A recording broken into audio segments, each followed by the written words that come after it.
Thank you. Well, again, thank you all for coming here. I'm going to talk about building teams, building peaceful teams peacefully. And I'll tell you why I think that's important. So first of all, I'm Lindy Hutz. I'm a solution architect at Team Roxas IT. And my current role is here, as I said, as a technical product owner of a team that's rebuilding a big part of the landscape that we are developing on.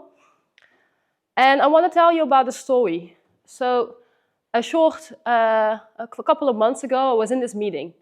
And we were explaining about how we plan to expand whatever we were doing as a team to accelerate the rebuild of the infrastructure. And in this meeting, we got it well prepared. We had a plan set up. We were with a couple of others. We spoke with many of the participants of the meeting beforehand, one-on-one, and we thought, this is easy, right? We got it well prepared. Everything's signed off. So when we asked, like, are there any questions? We got a question from a colleague. And what happened is she asked a question and we answered, and then she asked another question and we answered. And that went back and forth over and over again. So basically we were ping-ponging our arguments over the table. And that just kept going on. I thought this is not going to end. And at a certain point, she ran out of arguments and the room was quiet. But I still didn't feel like we had her on board. And I thought everything was clear, but apparently she still wasn't on board. And she was very important to implement this plan. So I was driving home and I thought, how could I have done this better? Like I feel like there was more to it. Like she was trying to explain something, but really didn't quite was able to express her needs, and then I wasn't able to give an argument that would satisfy her need because I didn't know what her needs were. And then I remember the book that I just finished reading, and this is Nonviolent Communication by Marshall Rosenberg. And I say reading, but I often listen to books because I really like that driving in my car. Can really recommend listening to this book as well. It's spoken in 2015, so this was like one of the first audiobooks that ever was there. I see you nodding. Did you listen to it too?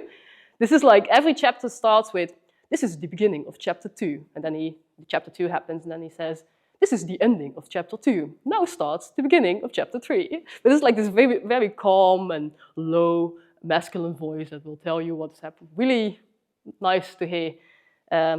So I remember what he was talking about. What he was talking about is nonviolent communication. And later on, they started more calling it compassionate communication, because then it says more about what it's actually doing instead of what it's not doing. And I'll tell you why I think that's really important. Because you being here in this meeting, I'm going to assume you know or have read some or many of these books. Am I right? Or some are completely new? So these are all very good. And if I'm going to explain this to you, like, hey, guys, we should try team topologies that Arjen will explain about in a bit as well. Or we should do DDD. I probably won't need much time to convince you, but it's often the people that don't understand it from the get-go that you need convincing or need to get on board. And likewise, when explaining this plan to the colleague that I wanted to convince of the plan, I think trying to explain how to do DDD or why to do DDD to people that don't have a tech background or don't necessarily have the same needs that you have for doing DDD is going to cause you to give the wrong arguments. You're going to convince people from why certain thing is needed, but they have different needs, so the arguments you bring to the table are not going to match the needs that they have. I think a good anecdote for this is, for instance, when my husband and I always wanted an electric car because, well, it's 2023 or 2021 at the time. Electric cars, we're in the new world, we should have electric cars. This is better for the environment. And my husband was like, nah, who cares? You know, I just want a fast car that's big enough for our kids and things like that. And at a certain point, he got a lease car that was electric. And he just put down the gas pedal. That's not actually a gas pedal anymore, but he put down the gas pedal and the car went like really fast from the get-go, like 0 to 100 in a few seconds. And he's like, yeah, if you told me this, then I was convinced straight away. So had I better understood the needs that he had from a car and not tried convincing him with the arguments that convinced me, then probably would have had the electric car faster. So nonviolent communication is something that was developed by Marshall B. Rosenberg. And he lived from 1934 till 2015. And the reason why that is important is because he lived in Detroit and he was a Jew. And being a Jew in Detroit in that time is not really a good time to be a Jew because there was a lot of anti-Semitism going on, meaning that one of the examples he explained, for instance, was that he would just get out of school and then randomly be beaten up. And what I find really interesting is that instead of being angry about that, maybe for a while, but after a while, he definitely just got curious. Like, why are these people, what's driving these people to have such hate to a group of people that they know not that much about? And that's when he started developing nonviolent communication. So I'll get you to the basics, and I want to make one thing clear. This is not something that I'm perfect at. So I'm going to say things in this presentation maybe that in hindsight you'd say, not really that nonviolent. If you ask me, and probably people who've worked with me personally can directly name 1 or 2 examples of how I've not done that. So I'm not saying this as a person who does this to the letter, and I've had trainings in this, and even the trainer had sometimes issues with it. So this is really difficult. But I'm going to get through the basics, and my goal is that you get inspired by it, and then we can bring more peace into this world.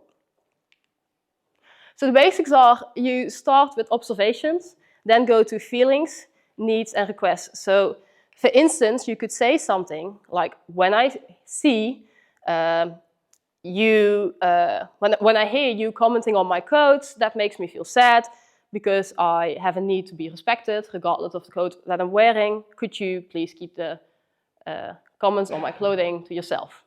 Something like that. Sounds easy enough, right? But in practice, you find that this is quite difficult because an observation is not a judgment, and a feeling is not a thought, and a need is not a strategy, and a request is not a demand. So if you say, if you demand something without people being able to say no to it, then that's not a request. You're not allowing that person to be in their peaceful way. So I'll get more into the details about that. So you have observations. So for instance, one of the examples is, you are too generous is a evaluation, is a judgment. There's something with the word too to it that has a certain judgment, something that I could say is not that generous at all, giving something 10 euros. Someone else could say, that's too generous, you shouldn't do that. Peter procrastinates is also a judgment. So what you see there is that, for instance, an observation would be that Peter only studies for exams the night before. Then as a parent, you could say that's too late, but maybe Peter says, well, hey, that's better than the last time, because last time I did it right in front of the exam, right? So let's do some exercise. I want to challenge you in this. So over here you see 4 statements, and by a raise of hands I would like to know, are these observations or are these evaluation? So which one of these is a pure observation? So observation is something that if you were to take the camera, it's something that the camera could see. Yeah? Who thinks number 1 is a pure observation? No? Who thinks number 2 is? Few hands. Who thinks number 3 is? Yeah? And who thinks number 4? No one. Okay, so we're a bit split, right? It's either 1 or it's 2 or 3, or at least I think it's 2 or 3, and Marshall Rosenberg thinks it's 2 or 3.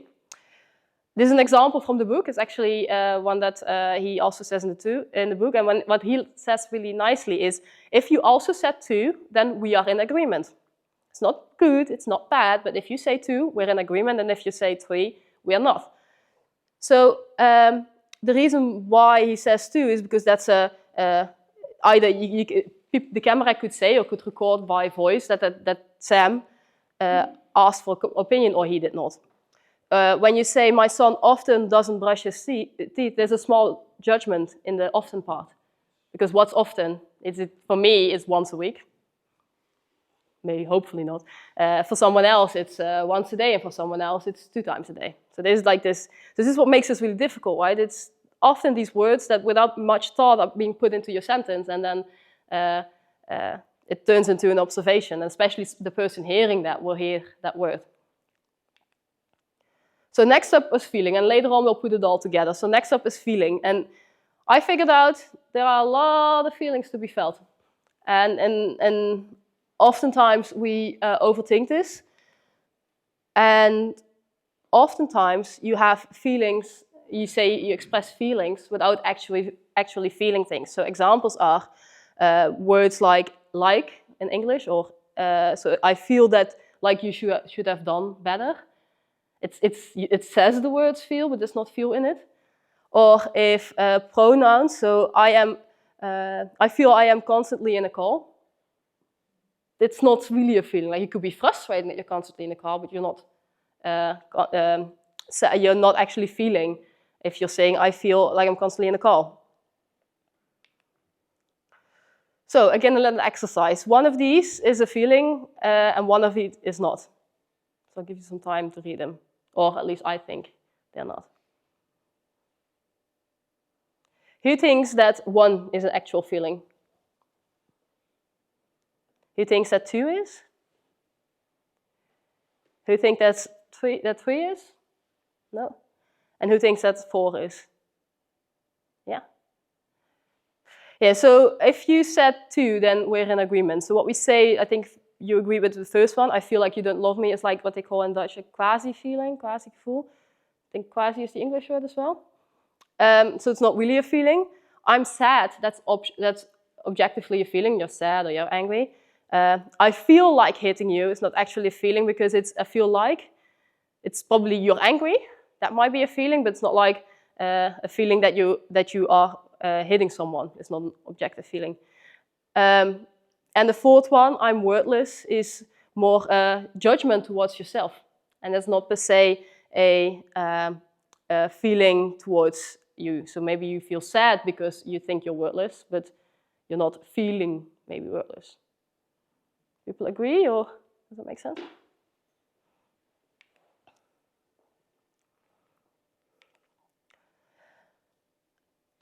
Non-violent communication is both about explaining your needs and explaining your feelings, but it's also about receiving them. And it can be quite difficult at times. So imagine that someone tells you, you're the most self-centered person I've ever met. I think it's going to be quite difficult to say, like, you turn the person the other cheek and you say, like, hey, that's interesting, tell me more about that. You know, if it was my kid telling me that, I would get very sad and angry and maybe send him to his room or something. So what you, for instance, could do is, like, you could blame yourself, like say, oh yeah, maybe I am. Maybe that person is right. Maybe I am the most self-centered person they've ever met. Maybe I should be more sensitive. Or you could start blaming others, like you think I'm self-centered. Have you seen this other guy? Or you could sense your own feelings, like, hey, when I say that I'm the most self-centered person you've ever met, I feel hurt because I need recognition from others' efforts to be considerate of your preferences. That's quite a mouthful. Do you think which one of these would be the first comment you would say to such a question, comment, remark?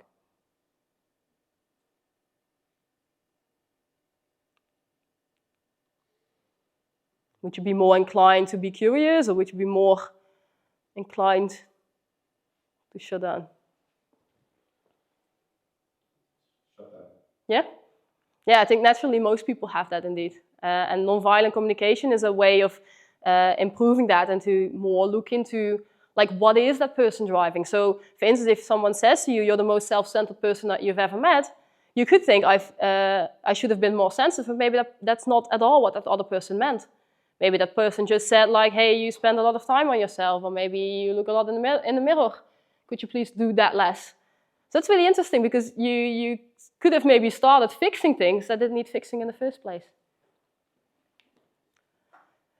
What nonviolent communication says really clearly is that often when you have a feeling, if it's positive, it's about a feeling that has been met. And if it's really negative, it's about a feeling that has not been met. So I can be sad because something is not happening that I wished was happening, or I could be happy that something is happening that I wished was happening. And I thought that to me was really insight, because I always thought feelings, why would I need them? Like these are the facts. Like my background is a developer. I'm always like, these are the facts. If I feel sad about it, that's too bad, but these are the facts and this is what's going on.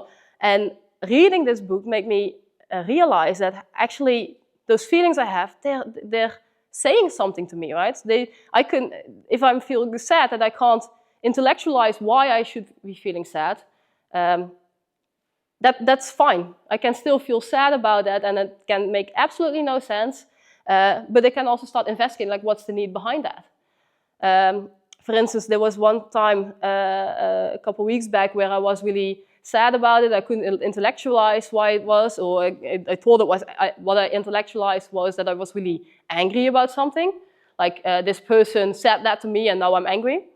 And then I actually realized, hey, no, I'm not angry, I'm sad. And that is explained to me a different need than when I would be really angry. So I need to do something to make me feel something different to make me feel better than when I would be feeling angry. So one of the examples, for instance, is so I feel because I need. So if you have a need for the company to have a professional image, then I can feel really frustrated when we are making spelling mistakes. But if I feel frustrated because of the spelling mistakes, because I just like things to be in order, and that's happening to ruin our company's image, doesn't really matter to me that much, then that's a different need that needs to be addressed. So for instance, maybe if you have a teammate constantly correcting your spelling mistakes, then and you find out that the need is for a professional image, you can maybe say, okay, maybe let's reread everything that we put out to the public. But then if we write user stories or do something for just internal communication, then we don't have to worry that much about it. So the solution you need is different than when the need is different. For instance, if you take the second and the third one, and nonviolent communication is something you can apply at work and at your personal life. So imagine that your kid is not finishing their food. Then you could be very disappointed about that because you want them to grow up big and strong. You can also be very happy about that because you see that the person, that your kid is actually listening to their body and say their body is saying to themselves, I'm feeling full, and they stop eating. I thought that was quite interesting because that means that if your needs are different, so feeling are different. So if you change your expectations of what should happen, then the feelings might change as well. And like I said, I found this book so insightful, and I want to inspire you with it because apparently this insight and what that happens and what happens with the way you look at life, apparently there are stages to that. So many people experience this. So it's stage one is when you're not aware of this. And whenever someone is angry or someone is happy, that determines how you feel. So if I did my job, it wasn't perfect, it was okay-ish, and someone is happy with that, then I'm happy. But if someone is angry about it or not happy with that, then I'm not happy with that. And you're kind of like your own emotional status is dependent on what the other is feeling about your work. So they call that the emotional slavery stage. The second stage is the obnoxious stage, where you realize, like, hey, I've been kept emotional slave this whole time, and I could have been free. So we feel angry, and we no longer want to be responsible of the other's feeling, and you start more moving into where people say, like, okay, now chill a bit, this is a bit too much of it. And then you balance back to the emotional liberation. So you say, like, hey, I see that you're angry, and that's your problem. That's your problem, I can help you, but I'm not the person responsible for those feelings. So, for instance, you see this maybe also a lot in parent-children relationships, maybe you with your kids, or maybe you with your parents as well, where your mom or your dad is angry, and then suddenly, now I should feel bad because mom is angry. So you could also say, okay, that's annoying, I can maybe help you out there, but it's up to you. I thought that was really insightful. So these are a bit longer sentences, so I'm gonna give you some time to read. So which one of these do you think the person expressing these sentences is actually taking responsible for their feelings? If I'm not mistaken, these have 2 in them in which we would be in agreement. It's the last exercise, so we can make it a bit more difficult now.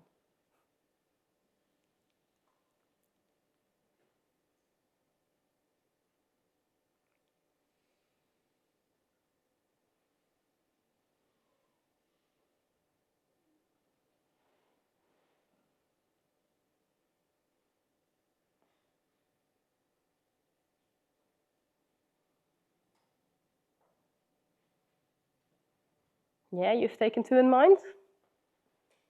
So who thinks the first one is a person that takes responsible for their feelings? Yeah, I see 1 hand. Who thinks the second one is? No, who thinks the third one is? A quick hand. Who thinks the fourth one is? And the fifth? Okay, nearly all were in agreement with the fifth one, I think. So actually, I also think the first, I think the first one is also taking responsibility, because you feel angry when you say that. So that being whatever, making the sentence a bit shorter, because I'm wanting respect and your words are an insult. So the need is respect, and your words as an, I'm wanting respect and your words as an insult. I don't think that's correct English. So. Yeah, I think that, and maybe that also why, yeah. Yeah, and it's a quasi feeling, yeah. So with the second one, little things people say about me hurt me. This is not taking responsibility, because you are slave to whatever people are saying, and then you're not really liberated by that. The third one isn't, because this is also like, it's good, right, when you feel happy for others, but you're still enslaved to what the people is doing. So if that person would not have gotten the reward, I'm sad too. And you can empathize, of course, and live with that person, but it's not taking responsibility. And also you're not putting forward, like, why are you happy that the person got the reward? And I think that's really good to look at as well, because it's not just about being sad, but it's also being happy. So, for instance, if Arjen is doing the presentation just now, and afterwards I walk up to him and say, Arjen, good job, you did well, nice presentation. He might be happy, but he's like, did I do good? But should I do better? Or should I do again next time? I got no clue. If I were to say something like, hey, that was a really nice presentation, I'm happy with that, because I was looking for more ways to apply team topologies, and you now give me a better way to do that or to share with people, and that makes me happy, then Arjen would be more happy with the compliment, because now he knows what he did well. With the fourth one, I feel scared when you raise your voice. That could be improved a bit more, taking responsibility with. When you raise your voice, I feel scared because I'm telling myself someone might get hurt here, and I need to know we're all safe. So in this case, if you say just, I feel scared when you raise your voice, the other person could interpret it as, I'm not allowed to say anything anymore. Like, this is something that maybe you could imagine a conversation having with your spouse on. So that person might say, like, hey, I'm not allowed to lay down my boundaries, I'm not allowed to say what's wrong, you don't take criticism well, and then the person maybe shuts up in future times.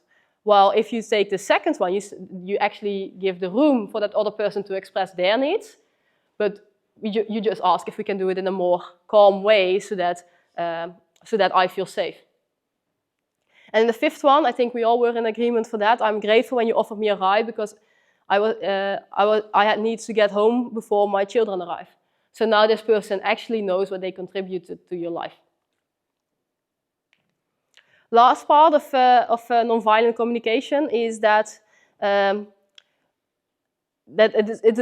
to get what you need, and for other persons to get what they need, it's important to make clear statements about what you want. If you make them too vague or too abstract or too ambiguous, then that person could interpret them in a different way, start doing it how they interpreted it, and then after a while you come back and say, hey, this is not helping me. So it's really important to be very clear about what you want. Also, what often helps is, instead of "it's making me sad" when you raise your voice at me, what often helps is if you say something like, "Hey, I would be so happy if we would just talk in a calm way," because positive emotions always speak better to people than negative ones. The clearer we are, the more likely it is that we are going to get what we get.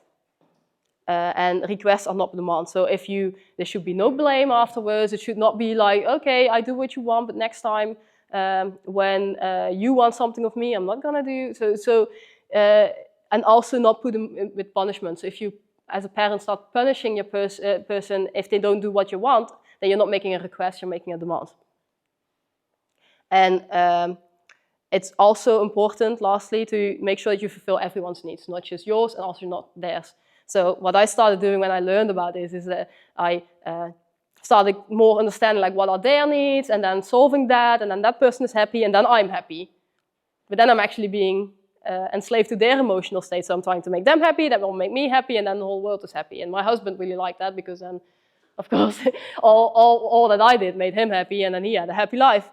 But it's also important to then, after you've understood the needs of the others, to also put your own needs of the parking lot, to actually think, okay, this is what you want. You want to have a conversation in a calm mannered way, and I want to express my needs, and then we can solve it in a calm way, so then you feel safe, and I have my needs expressed as well. Okay, there's actually one more exercise. Sorry, I lied. Which one of these four, this one, do you think is a clear request, or is a request according to what we just talked about? I'll give you some time.